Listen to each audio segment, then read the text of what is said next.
you already know what I'm gonna say, and that is King 9 Will Not Return is the best episode of the Twilight Zone ever. That episode is so crazy how boring it is. It is like so over the top, ridiculously boring. Like, why did they make that episode? It is so staggeringly boring that I freaking love it. It is like one of my favorite episodes because it is hilariously boring. Like, you have got to be kidding me. It is a guy literally thinking and walking through the desert and saying his crewmates' names over and over and over, and that is it. That's it. That's the episode. It's great. It's amazing. I love it. I love it. I, honest to God, love it because it is so insane.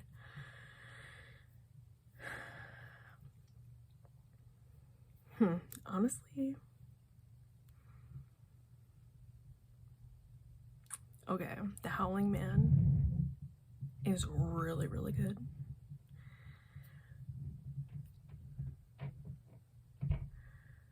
Eye of the Beholder, obviously, that one's really fun. Came out on November 11th. Ooh. Nick of Time, that one with William Shatner. That one's like really chilling in the way that like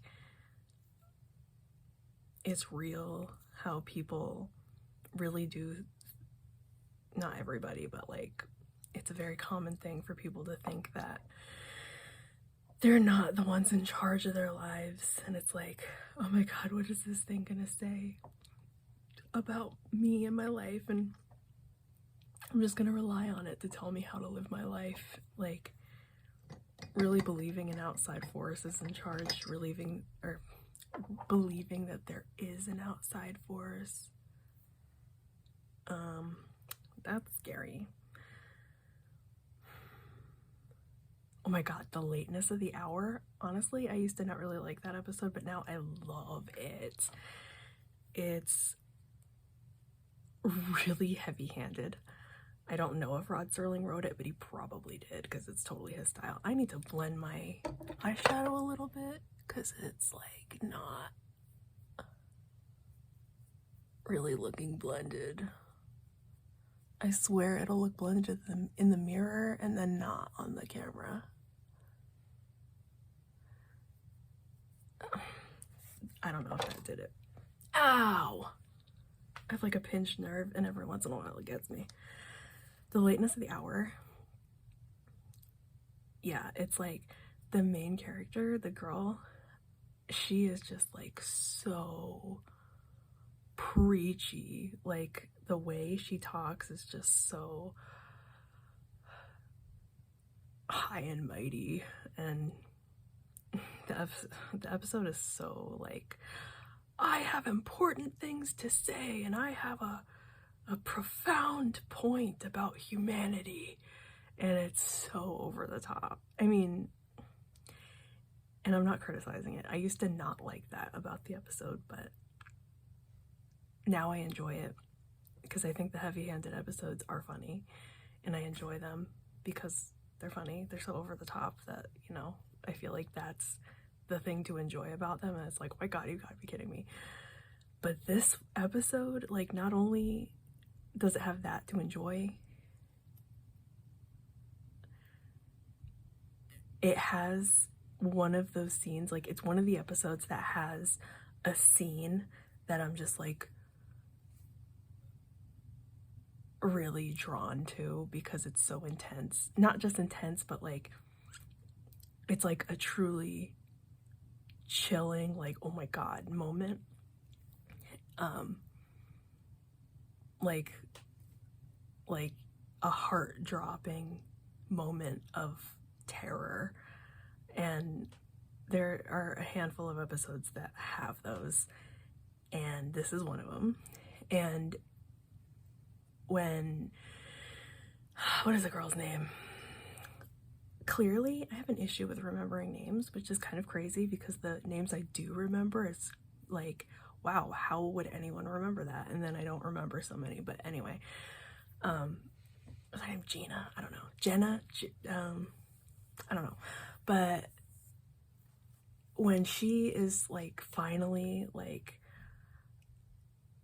oh my god, I'm gonna have freedom, I'm gonna live my life, I'm gonna like live my life the way I want to live it, it's not gonna be in this prison basically that you guys have made for yourselves. Like, I want to live a real life. And she tells her parents, like, this is great, everything's gonna be great, you guys are gonna get grandchildren, I'm gonna be getting it in. I'm just kidding. And then they're like, and she's like, why aren't you happy about that? And they like come up with some BS answer, and she's like, something's not right. And the feeling behind that of her just like, no, like, stop everything, like, something's wrong. That scene is like, damn, I love it. I love it. Because I guess there are so many scenes in cinema and, you know, TV that people just react so stupidly and unrealistically. Like, someone will come into a room and go, oh my god, this crazy thing is happening. And in the show, people will be like, oh yeah, right, it's just your imagination. And if that happened in real life, everyone would be like, oh my god, what happened? So like, whenever you finally do see something in TV or movies or something where a character acts like someone would in real life, it's like really jarring in an impressive, refreshing way. So so when she was like alarmed at their reaction, there wasn't any pussyfooting or whatever. She was just like straight to it, like, something's wrong. And I appreciated that. That was a really, really effective scene. Anyway, and the twist in that episode is really good. I mean, aside from just the twist, like, everything behind it, just the more and more you think about what happened and just the whole picture, it's really fascinating and makes you think about life. I mean, that's all the episodes do and everything, but like, that episode in particular is like one of the absolute top best ones for that. Oh my god, The Trouble with Templeton, that's one of my absolute favorite ones too. Oh my god, oh my god. That episode has a scene too where, this is a nail tool, by the way, because I'm like kind of trying to do that because I want to paint my nails in a bit. But The Trouble with Templeton, that episode has a scene, one of those intense scenes that I freaking love, that I like shelve everything for to watch with my absolute 1,000,000,000% attention, because it is so good. When Templeton goes into that restaurant or bar or whatever place and sees, what's her name? And his friend, and they're just like, yeah, everything's normal. And he's like, oh my god, like, you guys are dead? You have no idea how happy I am to see you. And they're like, okay, whatever. And then he's like, I don't understand what's going on. Like, I love you. And she's like, okay, cool, leave me alone. And he's like, I don't like you like this. And she laughs in his face.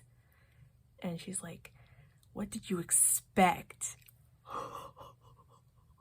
It's like really chilling and weird and uncomfortable and like sad and like all these things. And oh my god, and that whole thing with, I don't remember her name, but like the whole thing where they're at the table talking and the woman and Templeton are just on completely different pages. And then like when that musical number comes on, she's like, "That's for me," and gets up and starts dancing and whatever, and things just fall apart and he leaves.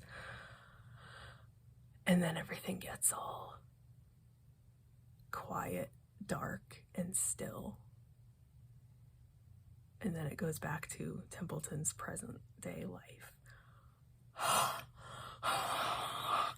That scene is so good. Oh my god, it's like so scary and creepy and amazing. I love it. It's one of my absolute favorite scenes in the entire series. Like, I need to come up with a list of my favorite scenes, because that is like easily top 5. I love that scene. It's so good. Love that whole episode. Like, everything in that episode is great, but that scene in particular, oh my god.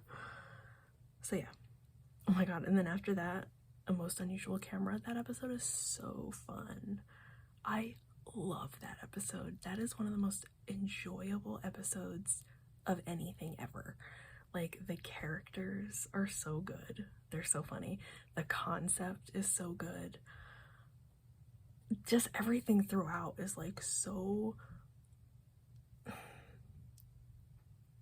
well handled and entertaining, and it's just like, it's probably the best funny episode, I think. And the characters are so lovable despite being bad. And there's like a lot of ridiculous, unbelievable things in it that are so funny because the characters are like kind of like cartoon characters, but not like wildly unbelievable. But the things that happen, like, it's kind of like along the lines of like cartoony, but not too much. It's just like a really perfect balance, and it's just a really enjoyable episode. But it's not so much out of line that it's like Mr. Beavis or something, where it's like, is this even the same show? Like, what am I watching? It's like, it still has that Twilight Zone vibe. It's so good. I feel like it's a really impressively done episode, and I enjoy it so much every time. Ew, Night of the Meek comes after that. I freaking hate that episode. It is... Oh, this is another one. Dust, the episode that comes on after that, where the guy is like sentenced to get hanged, and the episode starts out showing this like malnourished horse, which right off it's like, okay, that's like real life depressing. So automatically don't like the episode. And I'm not even like an animal warrior. I mean, obviously I care, obviously, but that's just like puts a bad taste in my mouth immediately. And this is like a whole other subject, but it's like animals in movies and stuff. It's like, this thing is long dead, who cares? Like, you kind of have to think like that, because, you know, what are you gonna do about it? Honestly, I mean, I don't mean that in a heartless way, obviously, but like, you know, just seeing it already like takes the wind out of my sails, you know what I mean? It's like, you didn't have to go that hard for the depressing feel of this episode. Like, I already am sad. So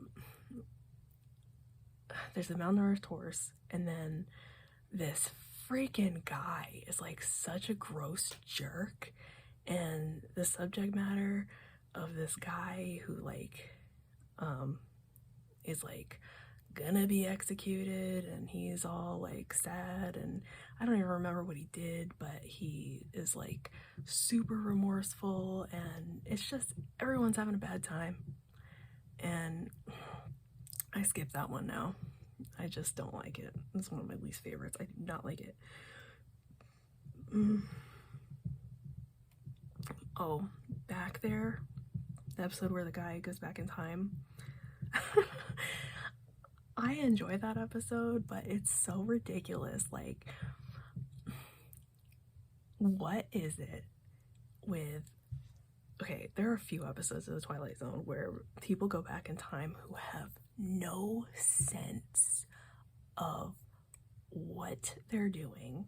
Like, do you really think anyone is going to take that news well? Like, just think what it would be like if someone came up to you and said they were from the past. And like, okay, because basically he goes up to people and he's like,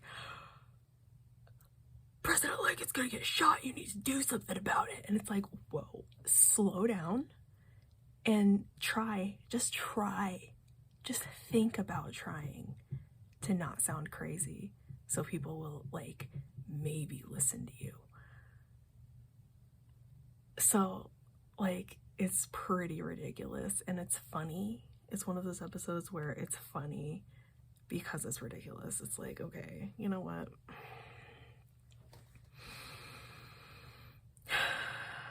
But anyway, it's not a bad episode, it's just funny. The Invaders, that's another one that's like, I could sound like I'm trashing it when I talk about it, but I actually do like it. I enjoy it. Like, and also I'm really grateful. It's gonna sound weird, but I'm grateful that I saw it when I was a really little kid, like really little, like 4, because it scared the crap out of me. Not in like a traumatic way, just in a way, like a fun way. Like, that's the difference. Like finding something scary and being traumatized by something, there's a definite difference. And there are things that absolutely traumatized me that I don't look back and think, I'm glad that scared me. I'm glad that traumatized me. No. There are things... This is not the time or place to like talk about that, but like, there is a difference. And when I say scared, I do not mean traumatized. That's what I mean. And this episode did not traumatize me, but it did super, super creep me out in a way that I can look back on and think, oh, I'm glad I got to experience that, because those little spacemen are not scary as an adult. Like, seeing them as an adult, they are not scary. But I'm glad that I got to experience them being scary, because I feel like they deserve that. So at least one version of me did experience them being scary, and I'm like, all right, they got that respect from me at one point. But even though I don't find them scary anymore, I do love them. They're so cute. I love their little spacesuits. Oh my god, they're so cute. They really are so cute. My one complaint, okay, let me just say that Agnes Moorehead is amazing. I really love her. She's great. I really, really like her a lot. For example, like in The Bat, she's awesome. I love her.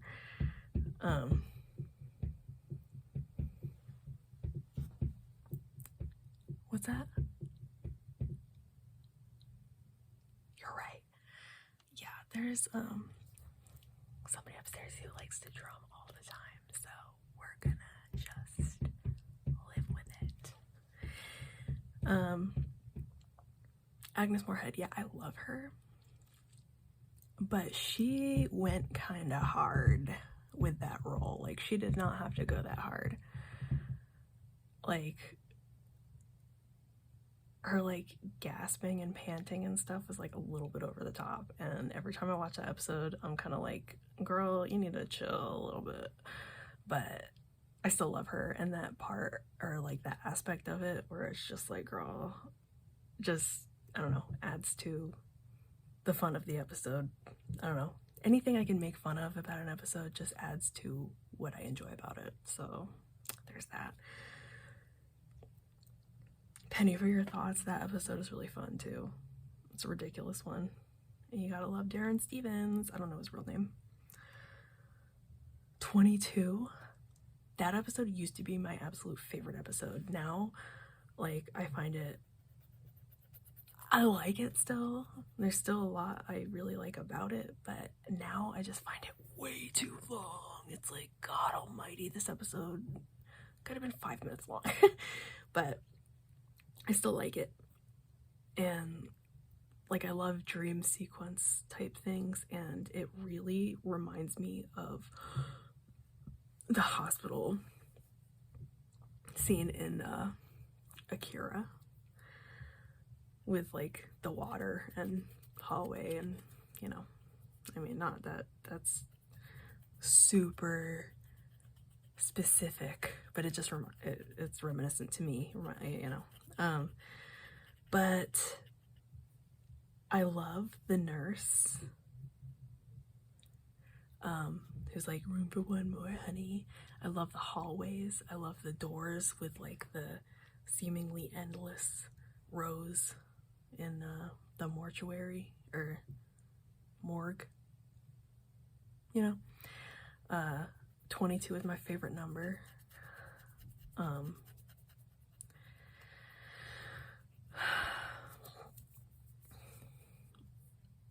I love that the main character is a dancer. I don't know, there's a lot I like about the episode. It's no longer my favorite, but I do love it. The Odyssey of Flight 33, that that episode is awesome too.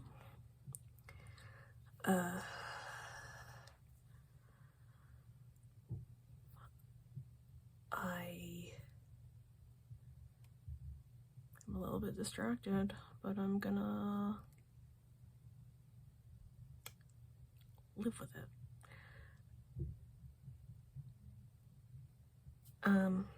Mr. Dingle the Strong, are you freaking kidding me? Burgess Meredith all day.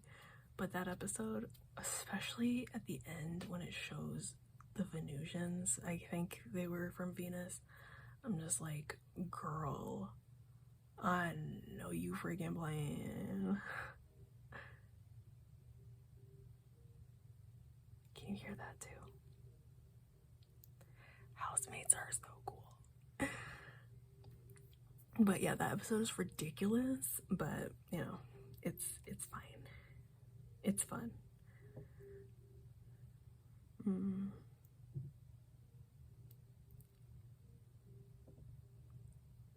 Long Distance Call, that episode is creepy, where the grandma is obsessed with her grandson and tries to kill him so they can be together in the afterlife.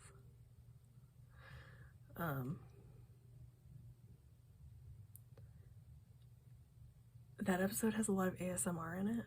Like, the grandma totally ASMRs me, and the kid also, weirdly, or his acting is what ASMRs me, because you can tell like the kid is trying to act like a younger kid, and like that's an ASMR thing where like you can tell someone is trying to do something like an accent, for example, and you know it's not their accent and stuff like that. But yeah, there's stuff in that episode that's like genuinely creepy and also funny, because you know, you gotta like all the time say with the dad, wear long pants. I get it, but it's not the 60s anymore, so we don't get that.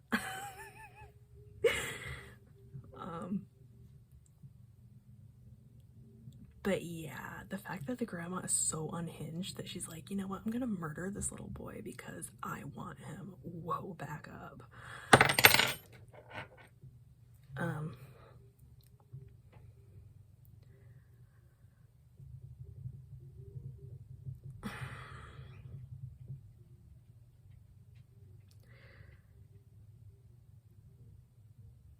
Oh, and the scene where the mom picks up the phone and you can tell she hears the grandma's voice. Like, you can tell she heard something and she like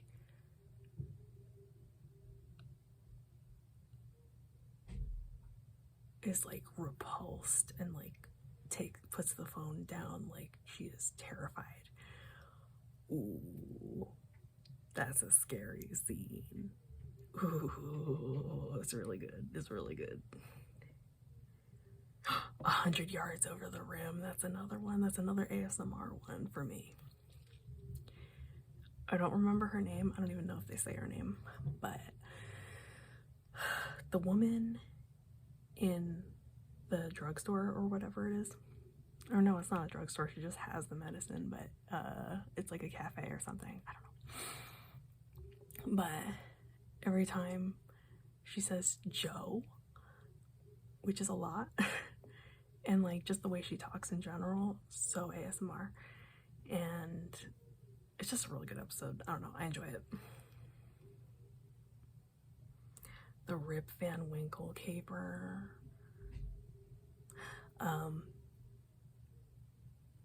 I don't love that episode. I don't skip it. Like, it's not a, you know, like it's not that bad. Like, it's not bad. It's just like, I get it the whole way through, but it's like, it's fine. It's fine.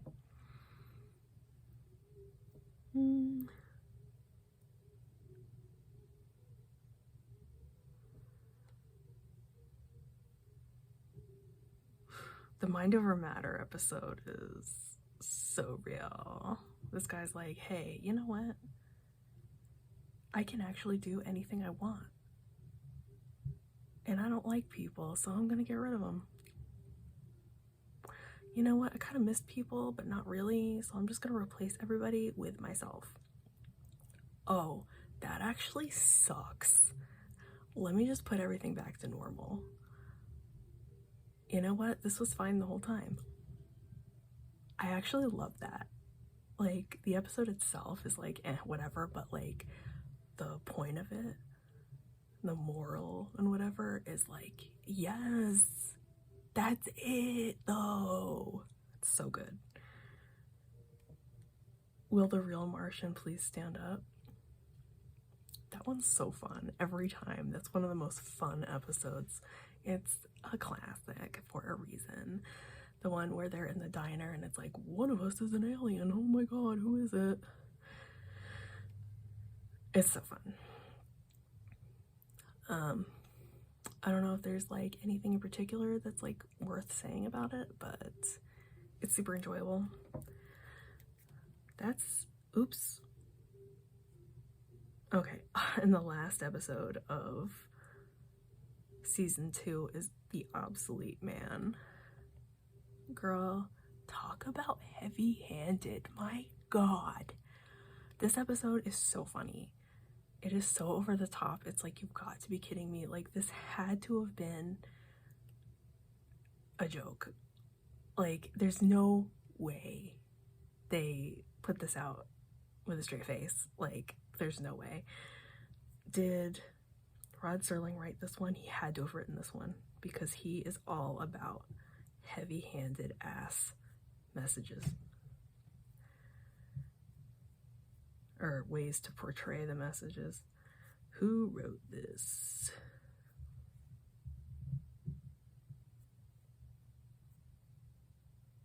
You know, I don't know where to find this out. On IMDb, anyway.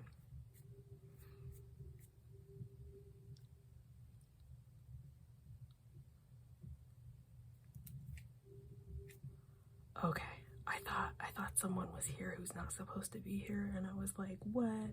Yes, Rod Serling did write it. Wow, huge shocker. It is so like high and mighty BS. Like, imagine a world where books are illegal. Get off it. Oh my god. You shouldn't own the Bible. Like, come on, man. And the way they talk, obsolete. Shut up. It's so funny though. I just love rolling my eyes at it and being like, come on, man. But yeah, I don't know. I love heckling certain episodes, and that's a big one. And also, like I've said, Burgess Meredith is in it. The guy who plays Klaatu, whose name I don't remember ever, is also fun to watch in pretty much anything. So you can't lose on that front. That's about it. Let me go through the episodes again and see if there's anything else worth mentioning. King 9, my god. Nervous Man in a Nervous Man in a $4 room. That one's pretty good. I enjoy that one. It's not like amazing, but I do enjoy it. If you want to be drunk off of your ass, take a shot every time he says George. Thing about machines. That one's potentially kind of scary.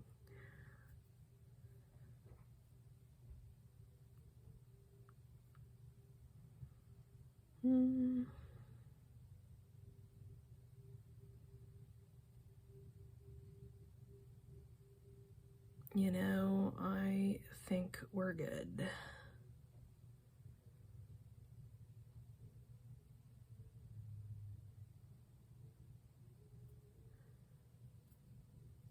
I think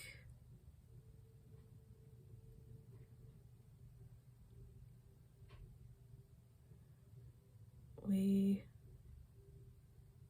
are good. All right, that's season 2.